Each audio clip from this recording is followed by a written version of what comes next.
Hello students. आज की इस वीडियो में हम लोग MS एक्सेल को ही कंटिन्यू करने जा रहे हैं। तो लास्ट वीडियो में हमने किया था कि रो कितनी होती है, तो 10,48,576 रोज होती हैं, 16,384 कॉलम्स होते हैं। बाय डिफ़ॉल्ट एक वर्कशीट होती है वर्कबुक में, लेकिन हम ऐड कर सकते हैं। आज हम देखते हैं कि हम कैसे अपने डेटा को एंटर कर सकते हैं अपनी एक्सेल की फाइल में। तो सबसे पहले सपोज मुझे जो ये सेल है A1, A1 सेल में मुझे बच्चों का रोल नंबर लिखना है। तो मैं यहाँ पर क्या लिखूंगी, ROLL रोल नंबर।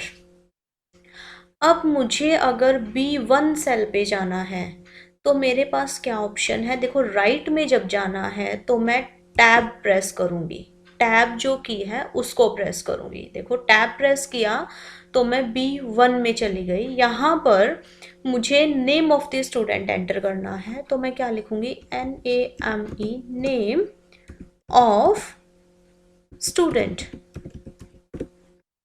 ठीक है। अब मुझे नेक्स्ट जो हमारी सेल है उसके ऊपर जाना है, वो है C1। तो मैं क्या करूंगी, टैब प्रेस करूंगी।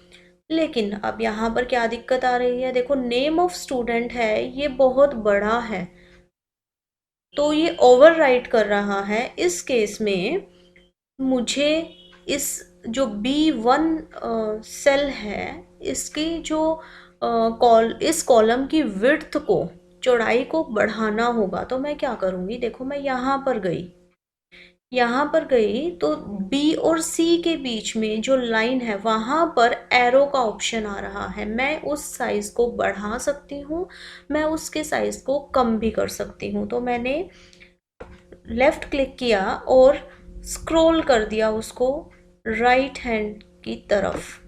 तो ये देखो, अब जो बी कॉलम है इसकी विड्थ जो है, इसकी जो चौड़ाई है वो इंक्रीज हो गई है। अब हम जाते हैं सी में। C1 में हमें क्या लिखना है, देखो हमने नेम लिख दिया, रोल नंबर लिख दिया, नेम लिख दिया। उसके बाद मैं लिखना चाह रही हूँ कि इसके मार्क्स कितने हैं हिंदी में, तो मैंने लिखा हिंदी। अब मुझे D1 पे जाना है, तो एक तो मेरे पास ऑप्शन क्या था, टैब से जाने का। दूसरा ऑप्शन मेरे पास क्या है, मैं जो एरो कीज होती हैं, एरो कीज आपके कीबोर्ड में होती है, अप डाउन लेफ्ट और राइट। अब अगर मैं राइट पे प्रेस करती हूँ तो नेक्स्ट कॉलम में मैं नेक्स्ट जो सेल है उसमें चली जाऊंगी। यहाँ पर मैं इंग्लिश के मार्क्स दिखाना चाहती हूँ, मैंने इंग्लिश टाइप किया, फिर मैंने टैब प्रेस किया। यहाँ पर मैं इकोनॉमिक्स के मार्क्स शो करना चाहती हूँ। और देखो अब इकोनॉमिक्स में भी वही सेम प्रॉब्लम आ रही है, तो हम क्या करेंगे, अपनी इस कॉलम की विड्थ को इंक्रीज कर देंगे, इकोनॉमिक्स। नेक्स्ट देखो F पर, हम F1 सेल में हम लिखना चाह रहे हैं कि अकाउंट्स में कितने मार्क्स हैं। ठीक है। और इसी तरीके से इसकी जो विड्थ है उसको भी हम चेंज कर देंगे। अब यहाँ से नीचे कैसे आ सकते हैं हम, नीचे आने के लिए हम क्या करेंगे, एंटर प्रेस करेंगे। देखो एंटर किया तो मैं नीचे वाली सेल में चली गई। और अब मुझे बैक जाना है तो या तो मैं एरो की से जा सकती हूँ या मैं शिफ्ट प्लस टैब से जा सकती हूँ। देखो दो ऑप्शन है, एरो की से जा सकती हूँ, एरो से मैंने मूव कर दी। ठीक है। दूसरा ऑप्शन क्या है, शिफ्ट प्लस टैब। देखो दोनों को इकट्ठा प्रेस करेंगे तो बैक चले जाएंगे, और आगे जाने के लिए, राइट हैंड साइड जाने के लिए हम क्या करेंगे, टैब। और लेफ्ट हैंड साइड जाने के लिए क्या प्रेस करेंगे, शिफ्ट प्लस टैब। क्लियर है।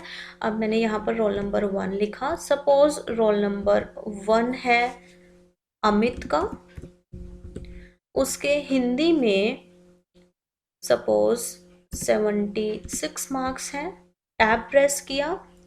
इंग्लिश में 85 है, इकोनॉमिक्स में उसके 90 है, और अकाउंट्स में है 84। अब मुझे रोल नंबर 2 की डिटेल्स फिल करनी है, तो मैं क्या करूंगी, एंटर करके नीचे चली गई, है ना। रोल नंबर 2, टैब प्रेस किया, सेकंड नेम है सपोज नेहा का, सेकंड रोल नंबर, नेहा के हिंदी में है 67 मार्क्स, इंग्लिश में है 48, इकोनॉमिक्स में है 78 और अकाउंट्स में है हमारे 65 मार्क्स। ठीक है, इसी तरीके से हम जितने भी बच्चे हैं हमारी क्लास में उनके रोल नंबर्स को ऐसे लिख सकते हैं, उनके नाम को लिख सकते हैं और उनके मार्क्स लिख सकते हैं। अब यहाँ पर तो सपोज आपकी क्लास में तो सिर्फ 60 स्टूडेंट्स हैं, तो मैं 1 बाय 1 इनकी मैनुअल एंट्री कर दूंगी। जैसे कि रोल नंबर 3 हो गया, रोल नंबर 3 की डिटेल्स लिख दी मैंने यहाँ पर।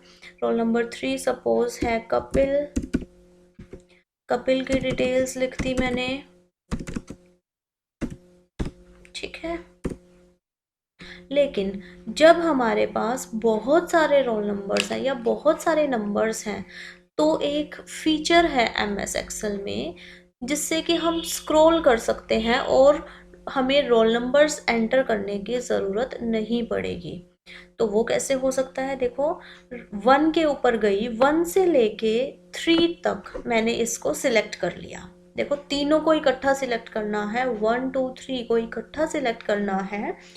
और उसके बाद देखो इस बॉक्स के कॉर्नर पे एक डॉट है, एक स्क्वायर सा बना हुआ है जिसको हम बोलते हैं फिल हैंडल।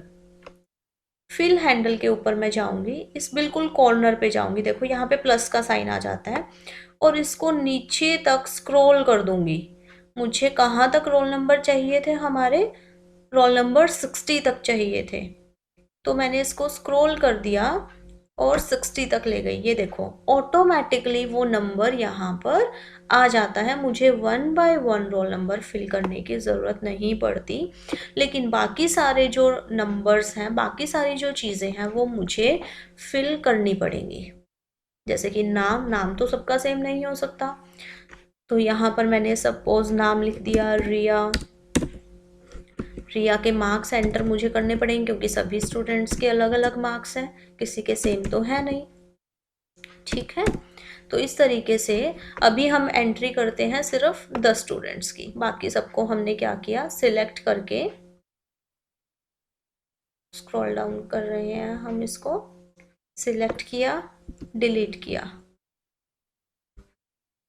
इन सब रोल नंबर्स को हम क्या कर रहे हैं, सिलेक्ट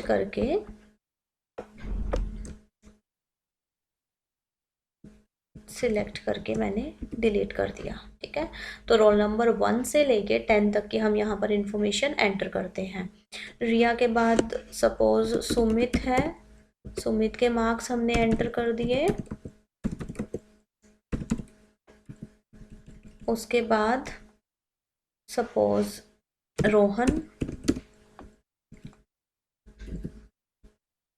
नीचे है सोहन, फिर है सीता, उसके बाद विवेक, तनु। ये अब रोहन के मार्क्स मैंने एंटर कर दिए। जो भी जैसे भी आपको कंफर्टेबल लगे आप उस हिसाब से अपने मार्क्स की एंट्री कर सकते हैं यहाँ पर।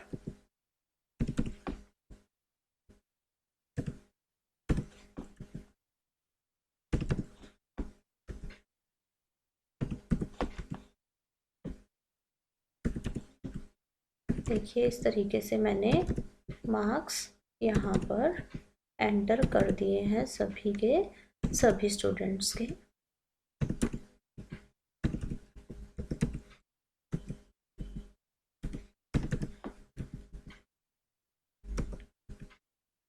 इसके यहाँ पर है 92 मार्क्स और 86 मार्क्स। देखो इस तरीके से एक ऑर्गेनाइज तरीके से हम अपनी MS एक्सेल में अपने डेटा को फीड कर सकते हैं और इसको हम सेव कर सकते हैं। तो इसको हम सेव कैसे करेंगे, सपोज ये एंट्रीज मैंने कर